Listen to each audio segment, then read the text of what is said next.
అందరికీ తెలుసు తెలంగాణ రాష్ట్రంలో అనేక సంక్షేమ పథకాలు ఏదైతే మన 6 గ్యారెంటీలే కాకుండా చెప్పినవి కాకుండా చెప్పనివి కూడా అమలు చేస్తున్నారు.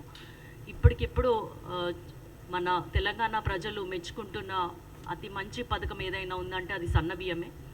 సో ఇది కులాలకు అతీతంగా మతాలకు అతీతంగా అందరికీ కూడా వర్తింపజేస్తున్నాము. ఎవరు ఎక్కువ మెజార్టీ ఉంటుందో వాళ్ళకి ఈ సన్నబియ్యం రైస్ అనేది వెళ్తుంది.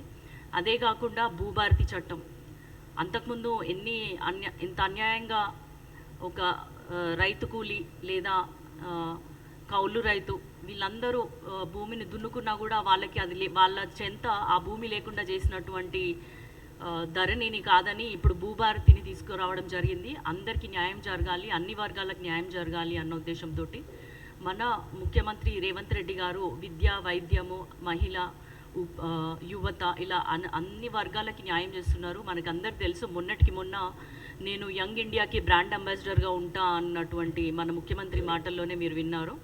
Young India integrated residential school సిస్టమ్ని తీసుకురావడం దేశంలోనే మొట్టమొదటగా మన రాష్ట్రంలోనే తీసుకొచ్చారు. అదే కాకుండా అందులో అన్ని కులాలు పిల్లలు, తర్వాత మైనారిటీ పిల్లలు అందరికీ కూడా ఒకటే కాంపౌండ్లో ఇంటర్నేషనల్ స్టాండర్డ్స్ ప్రకారము మనము ఒక్కో స్కూల్ని 200 కోట్లతోటి కట్టబోతున్నాము. అవే కాకుండా ఇప్పుడు యువతకి కూడా ఉపాధి మార్గంగా అనేక ఇండస్ట్రీస్ని తీసుకురావడము, ఇప్పుడు మా వరంగల్కి సంబంధించి మెగా టెక్స్టైల్ పార్క్లో కానీ ఇప్పుడు కోచ్ ఫ్యాక్టరీ కానీ ఎయిర్పోర్ట్ కానీ ఇవన్నీ కూడా కొత్త కొత్త ఇండస్ట్రీస్ రావడం వలన, వేరే దేశాల నుంచి కూడా ఇండస్ట్రియలిస్టులు రావడం వలన ఉపాధి అనేది దొరుకుతుంది యువతకి.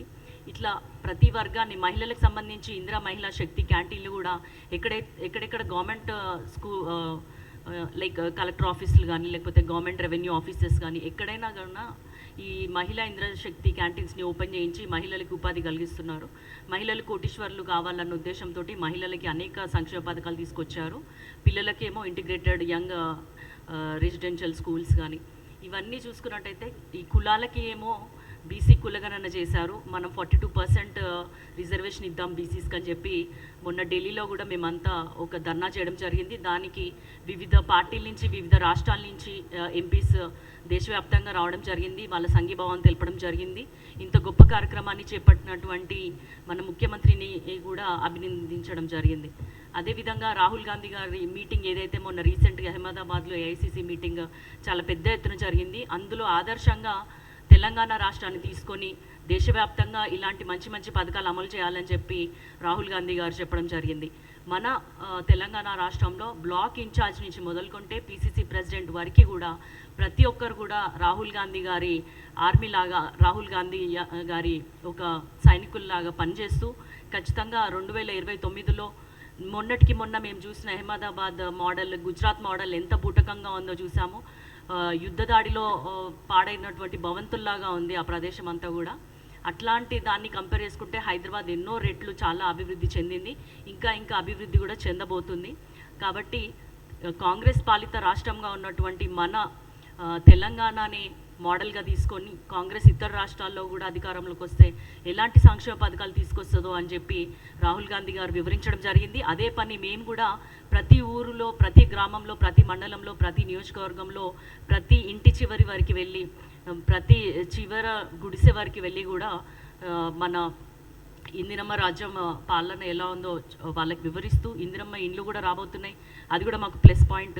ఇవన్నీ వివరిస్తూ రానున్న రోజులలో మళ్ళీ ఒకసారి తెలంగాణ రాష్ట్రంలో కాంగ్రెస్ అధికారంలోకి రావాలని, అటు కేంద్రంలో 2029లో రాహుల్ గాంధీ గారు ప్రధానమంత్రి కావాలని మేము 100% మా ప్రయత్నాన్ని మేము కొనసాగిస్తూనే ఉన్నాము.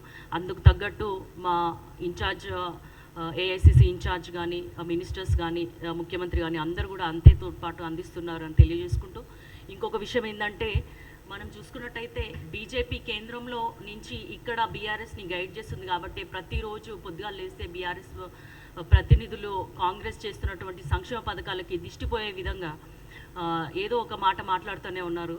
కాబట్టి అవన్నీ కూడా ప్రజలు గమనిస్తూ రానున్న రోజులలో వాళ్ళే అభివృద్ధిని చూసి కాంగ్రెస్ పాలన ఎలా ఉందో దానికి వాళ్ళే తీర్పునిస్తారని మీ అందరికి తెలియజేసుకుంటూ అవకాశం కల్పించిన అందరికి కూడా ధన్యవాదాలు.